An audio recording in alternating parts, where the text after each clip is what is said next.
Hey guys, Desolator Magic here with the top 15, or I guess you could say bottom 15, worst cards according to the user ratings on the Gatherer website. I did just make the video the worst card ever printed, in my opinion, and then I thought, well, I wonder what the users have to say. And then, because of some anomalies, I had to limit it to cards that had at least 50 votes. I mean, the worst card has 1 vote, so that's not very fair. Oh, by the way, the 15th slot, so the least bad one, has a rating of 0.889. Apparently, I guess in some old system you could rate it 0 stars. I don't think you can do that now. But hey, every single one of these is below 1. So in order, starting with number 15, we've got Ember Shot. This is a common from Judgment, and it deals 3 damage to target creature or player, and then you draw a card. Instant speed, fantastic, all way to cost 7. Why? Why does this cost 7? Oh, and trust me guys, it only gets worse from here. Number 14, Cyclopean Snare. This is an uncommon from the original Ravnica, and you can drop it in for 2, it's an artifact, then you can pay 3, tap it, tap target creature, then return Cyclopean Snare to its owner's hand. Gee, let's compare that to, I don't know, Pacification Array. Oh, I could bring it out for 1, and then pay 2 and tap any artifact or creature, and not return it to my hand. Amazing. Number 13, Viridian Scout. This is a 5th Dawn common, it's a 1/2 elf warrior for 4, and if you pay 3 you can sacrifice Viridian Scout, and it deals 2 damage to target creature with flying. That is worse than any plummet effect, almost any card with reach. Oh, and then on top of that, by the way, it's a 1/2 for 4, so if you just write off the ability, it's still garbage. Ooh, Elf Tribal, who cares? This is the last card you would ever choose.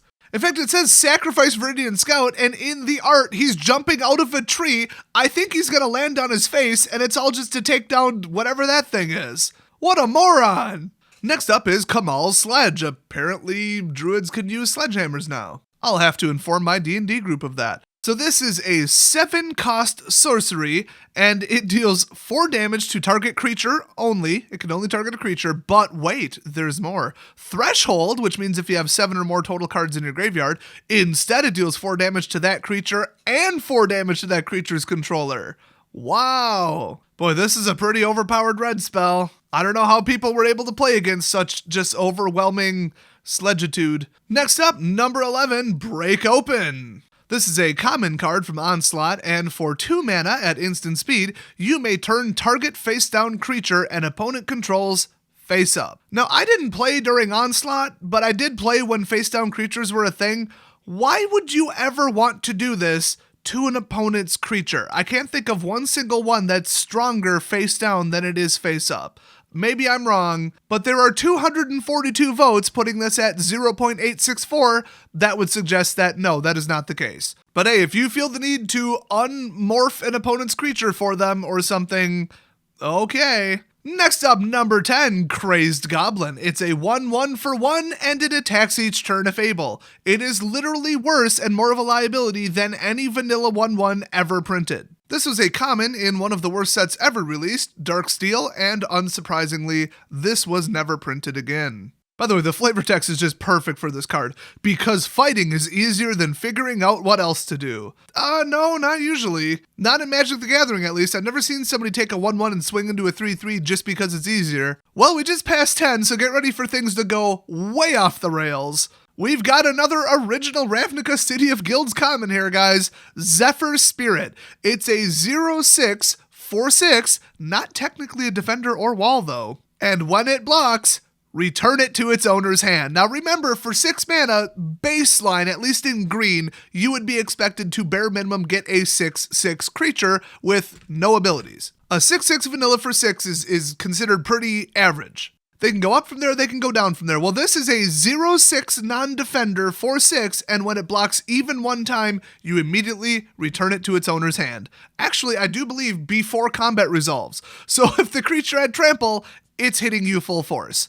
What a dynamic and useful creature this is. Even with like Spirit, ETB, or Synergy, this is still useless. Next up in the number 8 slot, we've got Takano's Cavalry. This is a common from Betrayers of Kamigawa, and it's just amazing value because you get a 1/1 for 4 mana. I mean, that's already pretty OP. And then on top of that, you get Bushido 1, so when this blocks or becomes blocked, it gets +1/+1 until end of turn. And then you can tap him to deal 1 damage to target attacking or blocking spirit. Wow! That just totally justifies the 4 mana. Number 7, Numai Outcast. This is a 1/1 human samurai for 4. Bushido 2 though, so when it blocks or becomes blocked, it gets +2/+2, so that almost brings it up to reasonable. I'm sure even if you're running a human or samurai synergy deck, there are still better options than this, but wait, you can pay 1 black, pay 5 life, and regenerate Numai Outcast. Oh, definitely worth it. Totally 100% worth it.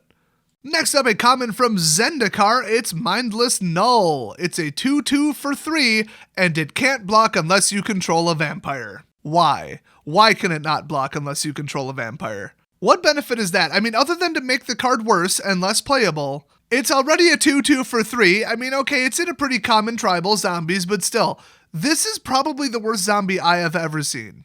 But then again, there's 5 to go, so you never know. The next one, number 5, is actually a skeleton. It's a Viashino skeleton. This was a common in Shards of Alara, and it's a 2/1 for 4.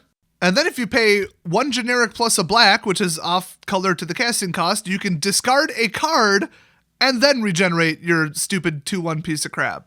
That's fantastic. I would totally, definitely do that. If this is some roundabout way to stuff a card in the graveyard, I could think of probably 100 better ways to do it. Number 4, Face of Fear. This is a uncommon from Odyssey. Boy, not many uncommons on this list, actually. It's a 3/4 for 6. It's a creature horror, and if you pay 3, then discard a card from your hand, specifically. I love the way they wrote these back in the day. Face of Fear can't be blocked this turn, except by artifact creatures and or black creatures, which I'm pretty sure was either Fear or Intimidate. I want to say Fear. So why they couldn't just give it that keyword, I'm pretty sure it existed back then. Maybe not. Maybe they just wrote it out because they didn't want to put the reminder text. So you get rid of a card while also paying 3 just to swing and maybe have it blocked, and it's already a 3/4 for 6, and it's a horror subtype. This card has absolutely nothing going for it except that it's an unlimited card discard engine for 3. I mean, there are activated abilities that just say discard a card and that's it, and they're free. Okay, I'm actually scared what the final 3 are, but let's move on. Number 3, Bog Hoodlums. This is a Lorwyn common, and it's a 4/1 for 6 Goblin Warrior. It's one of those super popular non-red goblins, and it can't block. Well, that's good because it's a 4/1, but wait, when it comes into play, clash with an opponent. If you win, put a +1/+1 counter on Bog Hoodlums, and then continue to not be able to block with it. Each clashing player reveals the top card of his or her library, then puts that card on the top or bottom. A player wins if his or her card had a higher converted mana cost. Well, I guess in general you could call that a 50-50, so it has a 50% shot of being a 5/2 that still can't block for 6. And it still isn't a red goblin. Amazing. Moving on to number 2, it's a common from Torment. This is a 4-cost 1/1 called Avon Trooper. It's a bird soldier. That artwork is totally awesome.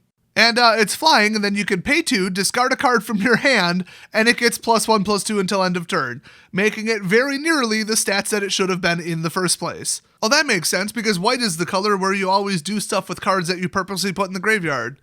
Oh, wait, no, that's black. Okay, it's time for number 1, and I would say above all the others, this is the one that really makes me wonder what they could have possibly been going for. What was the point? What was the intention of this piece of garbage? And to add insult to injury, this is an uncommon from Worldwake. That's right, guys, it's Razor Boomerang, the killer of Minotaurs, apparently. It does 1 damage, I kinda doubt it. Alright, here's the breakdown, guys. You toss it into play for 3. Cool. You drop 2 more mana on equipping it to a creature you own. Fantastic. What does that creature get? Absolutely nothing except for a tap ability that states unattach Razor Boomerang. Razor Boomerang deals 1 damage to target creature or player, then return Razor Boomerang to its owner's hands. That you can pay 3 to drop it in again and 2 to equip it again, and do 1 more damage again while also tapping a creature, making it unusable for combat. Why did anyone at Wizards of the Coast approve this card? I mean, what even went through their minds? They could have literally just printed a shield that's like 2 to cast, 2 to equip, gives +0/+2, and it would be a better, more usable card than 5 mana and a lost creature to do 1 damage. I mean, even if you had some kind of synergy with, like, you could drop it in for free and equip it for free, which takes some pretty crazy other effects, you still tap a creature to do 1 damage. There are creatures that by themselves tap to do 1 damage. I mean, Zerta Druid, you even get mana out of that. I think this is the worst equipment I've ever seen. So that is the #1 worst card according to the community if you limit it to 50 votes and up. Now here's the fun thing, if you limit it to 5 votes and up, there are actually 2 cards that are rated a little bit worse. So honorable mention #1, and by far the newest card on this list, Fugitive Wizard.